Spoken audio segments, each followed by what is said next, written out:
అసలు శివుడు హాలాహలం ఎందుకు తాగాడో తెలుసా మీకు?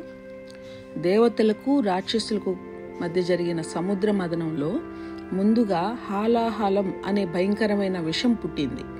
ఆ విషం యొక్క వేడిని దేవతలు ఎవరూ తట్టుకోలేకపోయారు.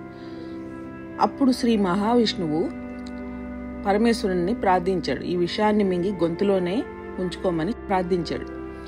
ఆ విషం యొక్క వేడికి శివుని శరీరం నల్లగా మారుతున్నప్పుడు బ్రహ్మదేవుడు చంద్రుడిని పిలిచి, శివుని జటాజూటంలో ఉండు నువ్వు, దానివల్ల ఆ వేడిని కొద్దిగా తగ్గతుంది శివుడికి అని చెప్తాడు.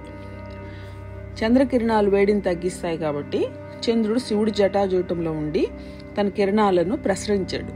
అయినా వేడి తగ్గకపోవడంతో బ్రహ్మదేవుడు గంగను కూడా పిలిచి శివుని శిరస్సుపై ఎప్పుడూ అక్కడే ఉండి ప్రవహిస్తూ ఉండమని కోరాడు. అప్పటి నుండి గంగ శివుని శిరస్సుపై నిత్యం అభిషేకం చేస్తూ శివుడికి ఉపశమనం కలిగిస్తుంది.